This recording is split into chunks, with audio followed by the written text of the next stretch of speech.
Welcome to Plus One Forward, the podcast powered by the Apocalypse, where we talk about tabletop role-playing games using or inspired by the Apocalypse engine.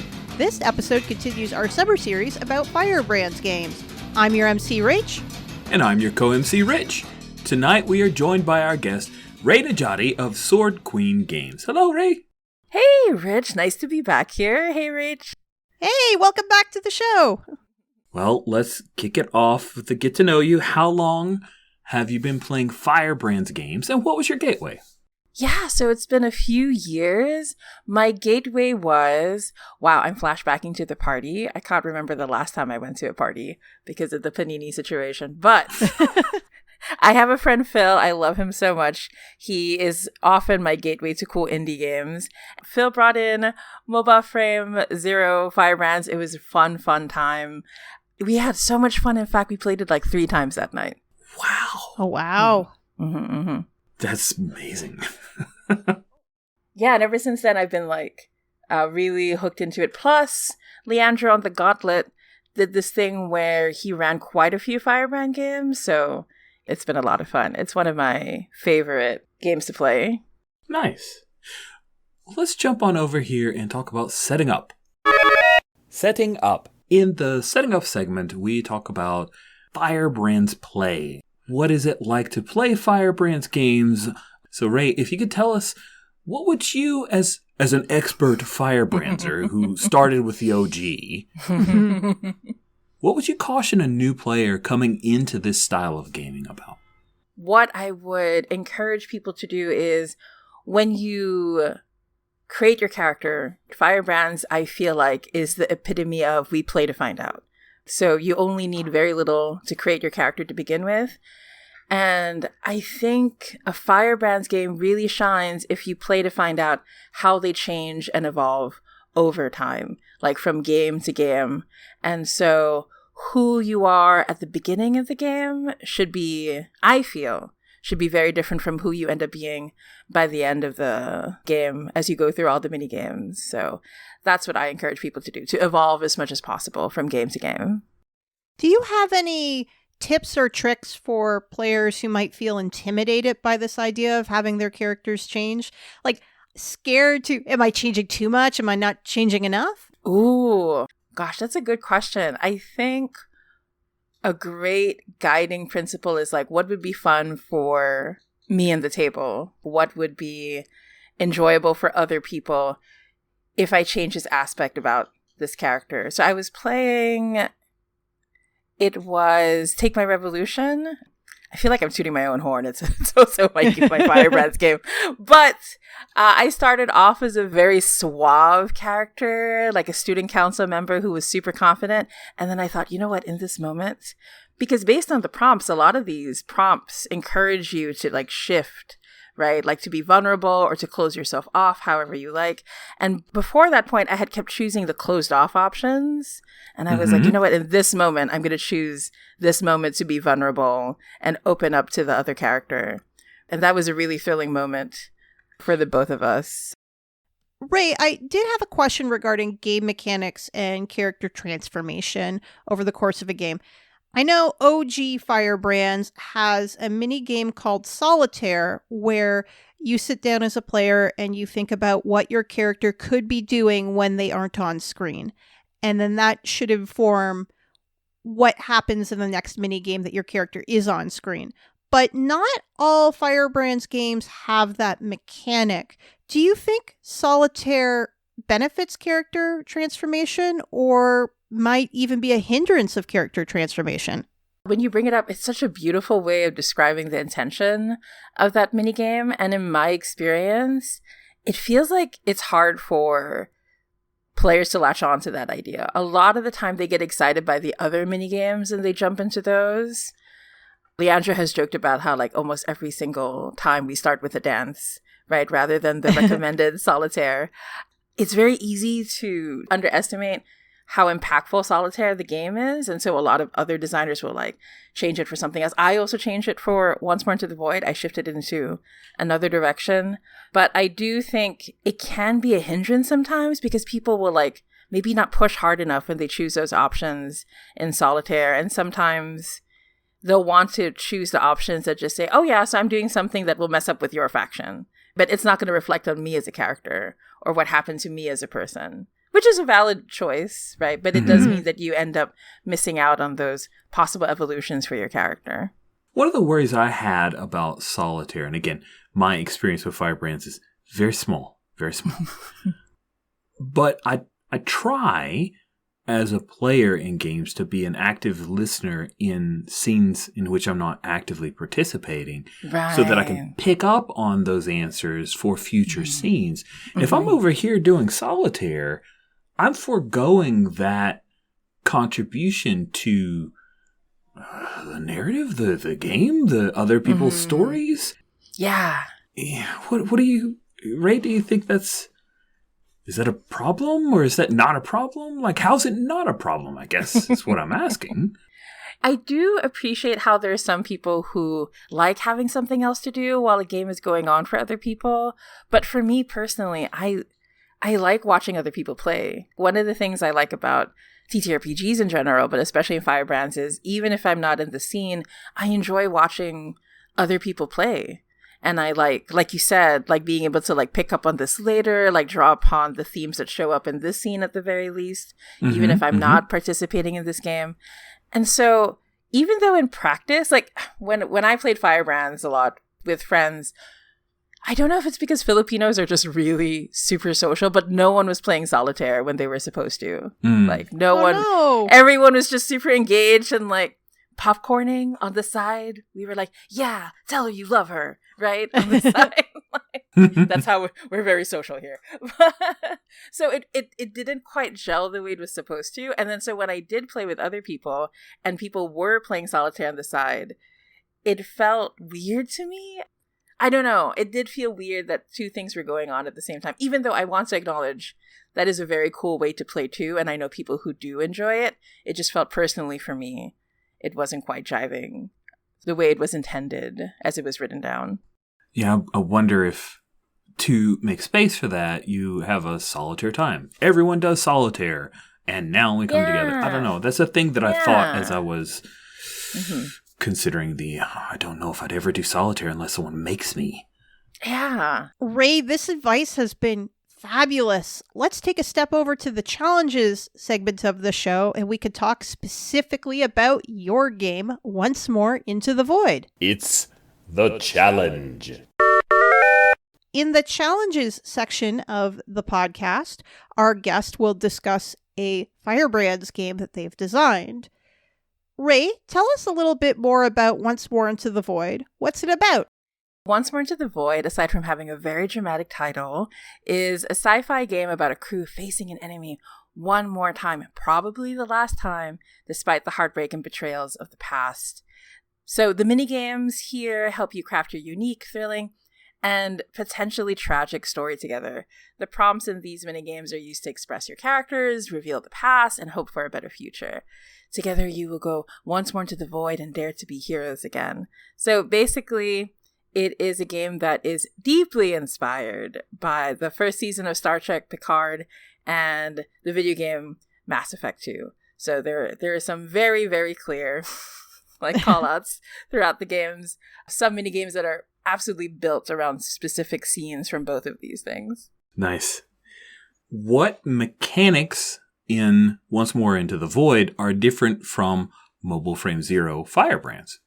There's quite a lot that's different because this is my second Firebrands game. And so Take My Revolution is closer to the original, I hesitate to say formula, but a lot of the very cool mini games that you see in original Firebrands is in Take My Revolution. And in Once More Into the Void, I rebuilt most of the games. They still follow a lot of the design that the Bakers did, but most of the games are like incredibly unique, basically. Mostly because I really couldn't fit it into this whole Star Trekian, Mass Effectian kind of vibe that I was really going for. So I really had to make specific games. And also, instead of factions, so usually in Firebrands, you choose a faction, a group that you belong to. But in this case, instead, I have everyone choose a character. So a very strong archetype that they start with So you can play the veteran,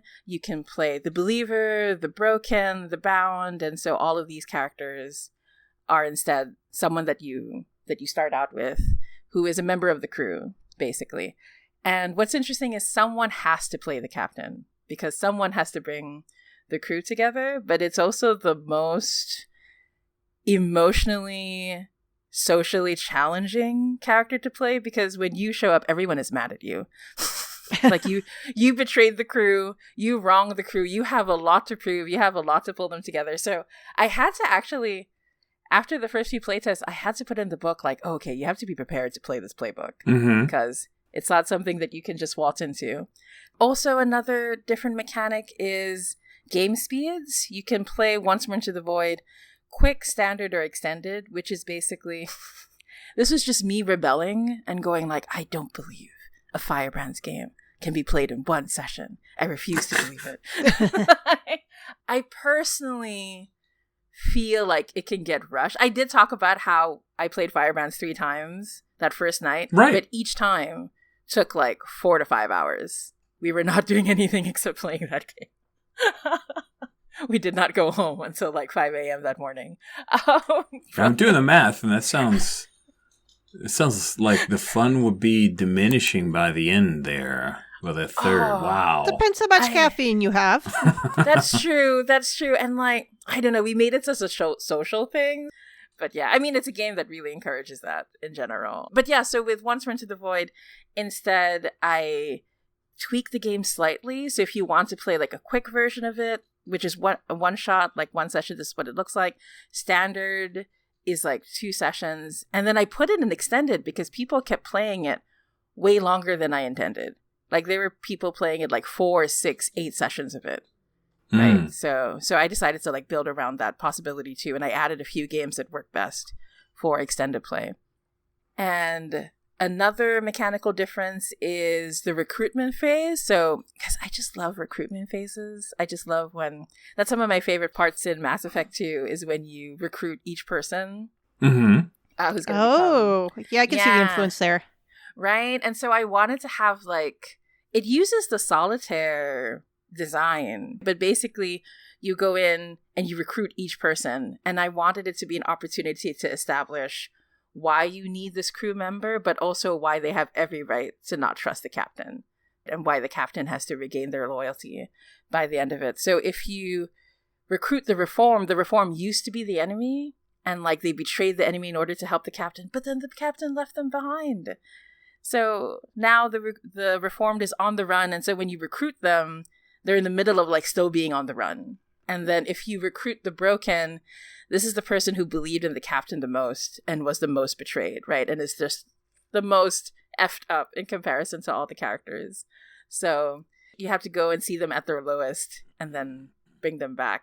So each person has their own unique recruitment mission, which is really cool. So it's a cool montage that you go through. I say montage, but like once again, some players are like, I'm going to spend 2 hours on this recruitment phase, right? Wow. Which is, yeah. Because some people really just love to roleplay in between each prompt. But yeah. And then another mechanical difference is the loyalty draw. So at the end of each minigame, there's a question of do you grow closer as a crew or does the enemy gain more power as time passes? So you draw a card to see which is true, because Once More Into the Void does use a standard playing card deck. Oh. Yeah. Wait, there's an element of chance in this game? Randomizer. There is. I push things hard. In fact, like, depending on how much loyalty you earn, you'll see if you survive the final mission or not, which is very much aligned with Mass Effect 2. Yeah. We'll talk about that final mission later, but it can get very tense. So the loyalty draw means a lot at the end of each game. And so speaking of randomizing elements, some of the games do have that.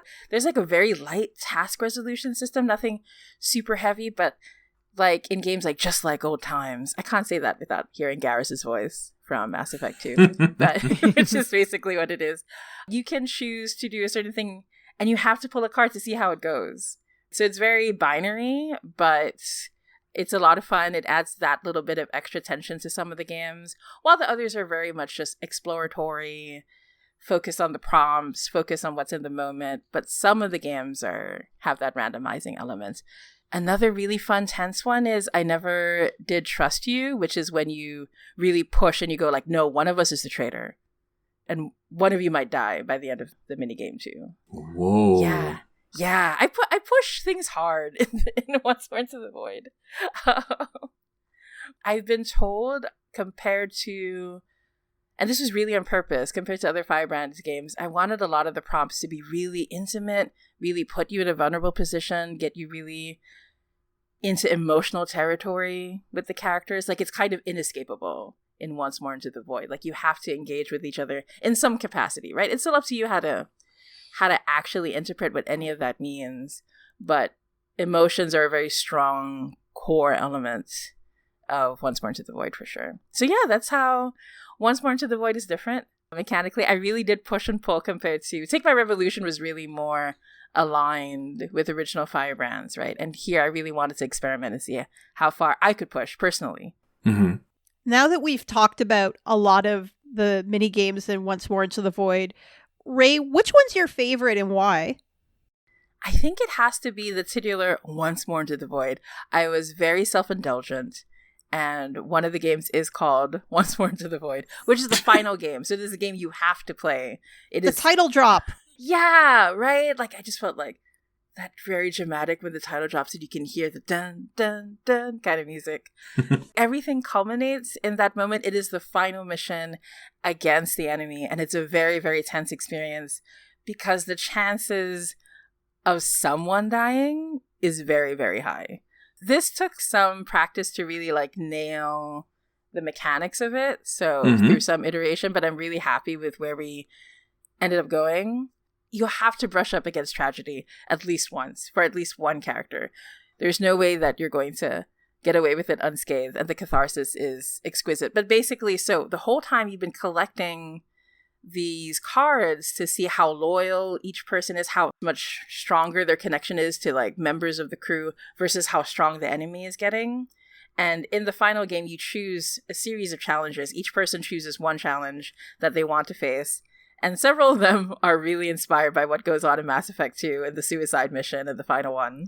People who played the game can definitely pick out which one is which.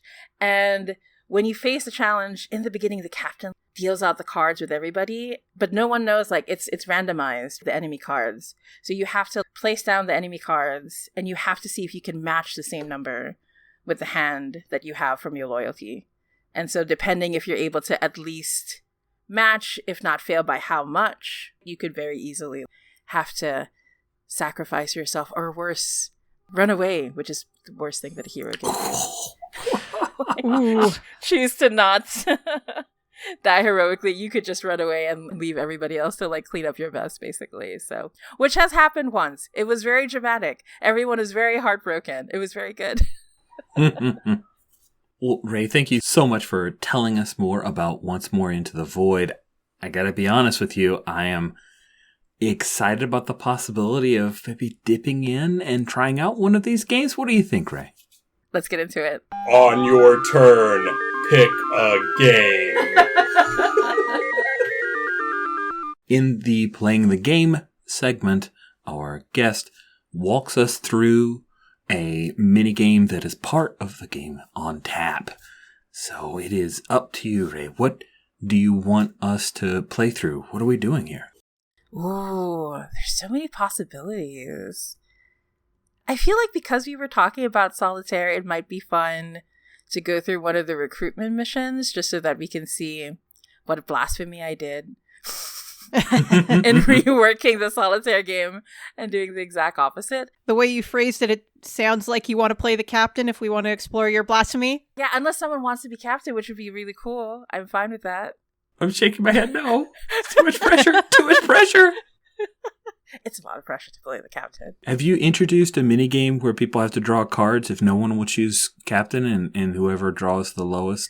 Oh, I'm so sad to say that someone is always brave enough to choose captain, and then halfway through the game, they're like, wow, I had no idea.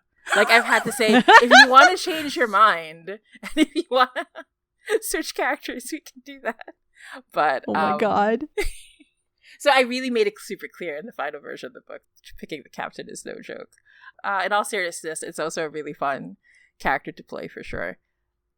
Do you have an idea for what characters we want to play? I think I'm going to go with the Believer. Ooh, that's my favorite. That's secretly my favorite playbook. Yay! I think it's because the rest have every right to be mad at the captain except the Believer. The Believer is there to believe in the captain no matter what. And sometimes that's more painful when someone believes in you and everyone else doesn't. Okay. Are we going to go through the qualities in the person? Yeah. Okay. I was about to ask. So I will go first because I'm captain. As captain, I chose for myself that I am fiery, but I'm also haunted because I can't resist that shit. Would someone like to choose? I am going to add the third quality of privileged. Good choice. Oh, attacking me. I love it. I would have picked that one too. Oh, perfect. I love it when I'm attacked. Okay, so... Ooh. I like that idea. Okay, resisting the urge to go into full play mode. I'm just gonna roll with it. I love that. So privileged, haunted, and fiery. So good. Give myself a name that commands power and respect. I'm gonna go with Malika, but everyone calls me Mal for short. And my pronouns are she, her. And I'm gonna choose two aspects of my look. I feel like I'm gonna go lean into that privilege. An old uniform made to look new again. I think that was part of it. I come from a family that's known to serve in the Galactic Protective Space Army. And the second thing I'm going to choose is, I gotta say black gloves that hide secrets. I gotta go a little Luke Skywalker here and say I lost my hand in the last fight, and so now it's a robot hand, but I have to hide that. No one can see. We already know the secret. That last fight. But Rach, you want to choose the third aspect of my look? Haircut to make a statement stands out to me. Ooh. It has to be shaved on one dyed? side. Yeah, totally. And my father hates it. That's me trying to tell myself I'm not privileged. But yeah, so that's Mal. How about our Believer? All right. Let's walk through the Believer. I've chosen two qualities for Zuzi Kazu, the Believer. Mm-hmm. Zuzi is hopeful and gullible. Aww. Dangerous combination. Rae, I'll ask you, what is a third quality? Ooh. I think it has to be tragic. I'm just going to throw that in there. Okay. Tragic it is.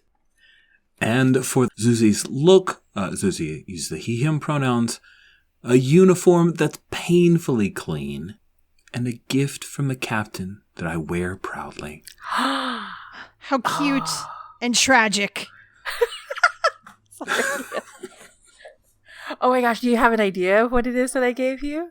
I think it's a medal that Captain Mal made up. It doesn't actually exist in the records. Yes, let's do it. Oh my gosh. Maybe Zuzi looked up and found out that it doesn't exist, and that made it even more important to him. Oh, already hurting me so hard. I love it. I appreciate this pain.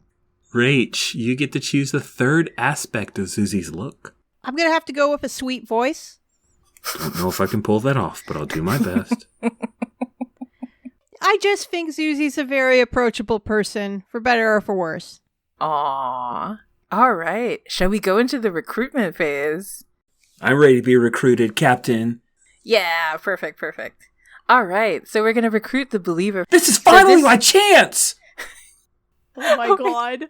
Listeners, I wish you could see Rich's expression. It's so good. Okay.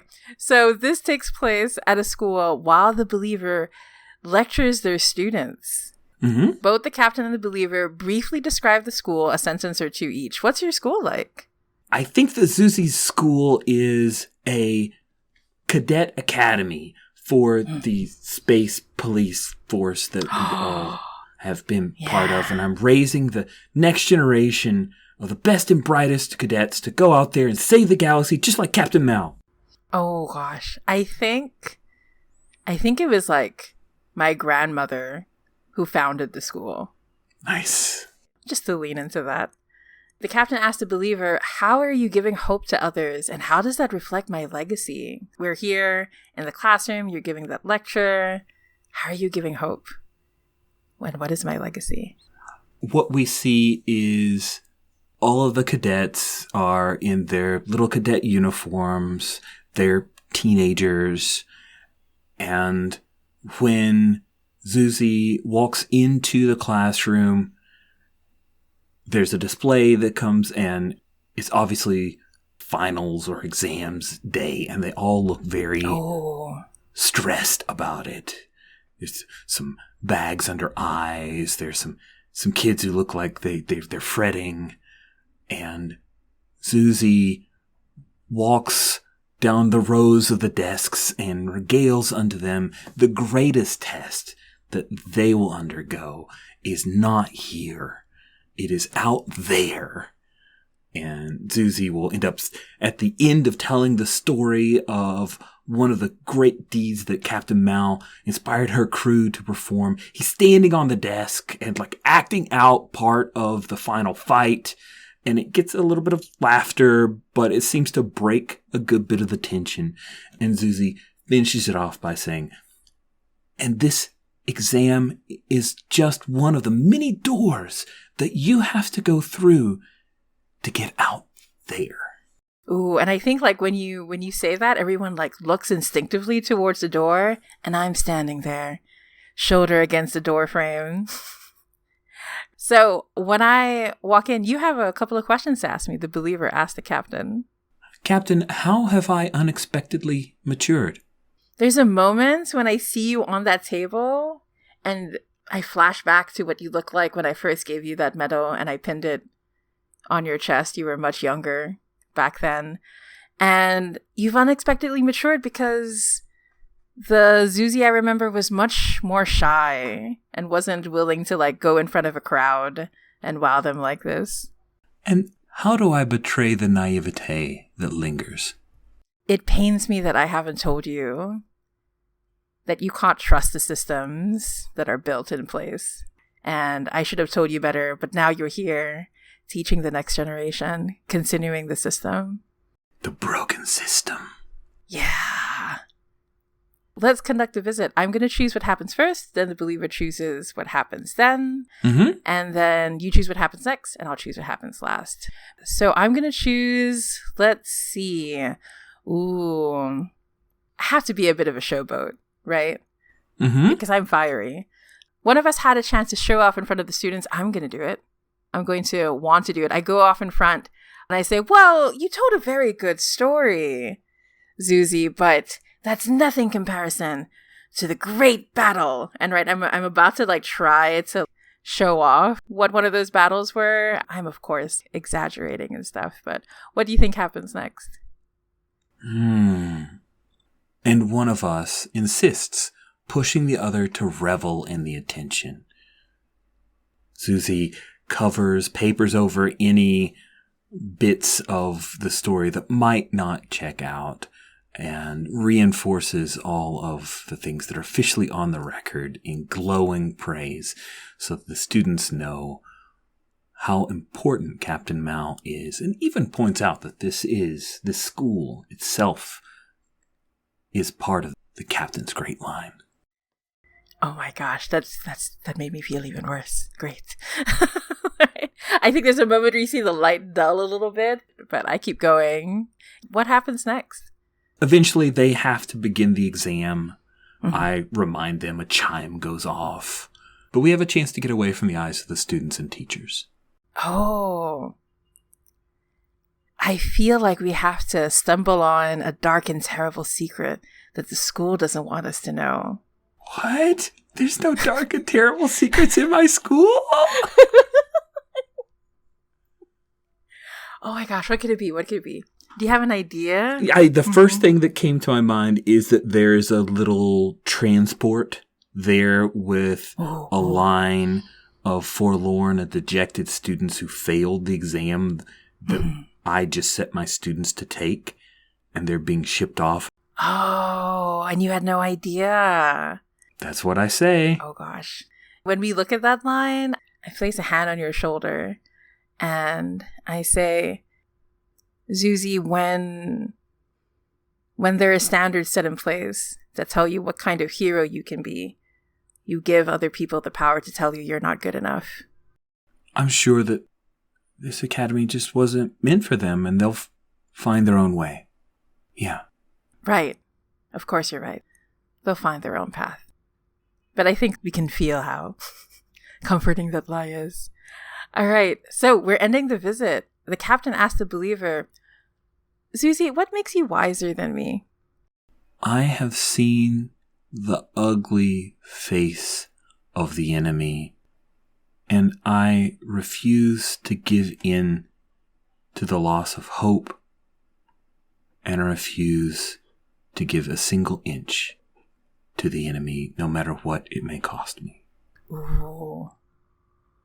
And then I have a question for you. Mm-hmm. What can't I ever truly learn from you? I think what you can't learn from me is that sometimes to protect the people you care about the most, you have to betray them. Because that's a lesson I don't ever want you to learn. But yeah, so it's time for us to have that loyalty draw. So both of us get to draw a card face up. Let us draw cards. Sure. Ooh. Oh no. Oh my. What did you get? Red or black? Oh no! Oh no! So we both get red, which means that the enemy grows stronger. Oh, ouch.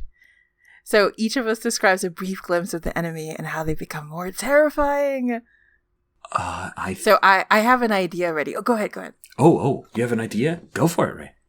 Yeah, I think because it ends with us looking at the rejected students, right, going into the shuttle and lining up. And I think it cuts to the enemy where one of those shuttles lands there. I'm really seeing the whole Empire, Emperor, like all of these soldiers lined up, all looking the same.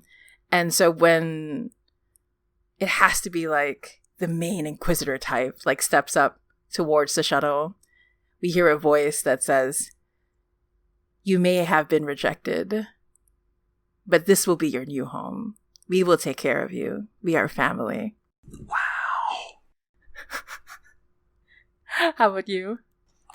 Oh man, that was like I had a nascent amount of that idea, but nowhere near that. Like, does it need to be a separate thing, or can that just be our double? No, you can build up that's on pretty, it. Yeah, I think that's pretty great. I can't top that, and I don't want to try. That was awesome. Ooh, so there we go. Yeah. Oh man, the enemy's so powerful.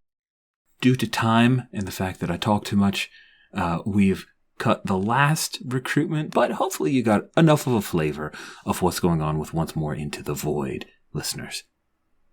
Rae, thank you so much for letting us get a chance to play a bit of Once More Into the Void and coming on here to talk to us about it. Thank you so much for having me. It was super, super fun. I love this show so much. Rae, if our listeners want to follow more of your work online or follow you on social media, where can they find you? Yeah, you can find me on Twitter at Temporal Hiccup. I tend to post a lot of emojis and Sailor Moon GIFs and talk about my very unprofessional emails from time to time. And you can also find me on Patreon, patreon.com/SwordQueenGames. That's the best way to support me and see what I'm working on and all my projects as they come together. And I keep almost forgetting, I have a website now, which is really wild, www.swordqueengames.com. Fantastic. Thanks, Rae, again for coming on and talking to us about Once More Into the Void. Plus One Forward is a production of the Gauntlet community, Richard Rogers and Rach Shalke. You can find us at gauntlet-rpg.com or follow us on Twitter at +1FWD. If you would like to support our show, visit our Patreon site at patreon.com/gauntlet. The games mentioned on this show use the Apocalypse engine, which is a creation of Vincent and Magay Baker. The music for Plus One Forward is from the Savage Aural Hotbed CD Gomi Daiko. The songs used are Gomi Daiko, metal version, and Drowning Attitude. You can find more amazing tunes by Savage Aural Hotbed on their website, www.savageauralhotbed.com.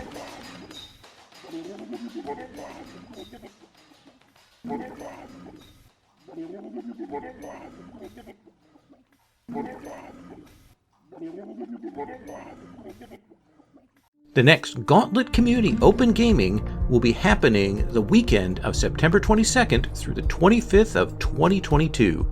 GCOG is the Gauntlet Gaming Community's free online tabletop RPG convention. Over the weekend, we'll be offering more than 24 sessions with games like Twilight 2000, The Final Girl, Swords Without Master, Our Haunt, and more.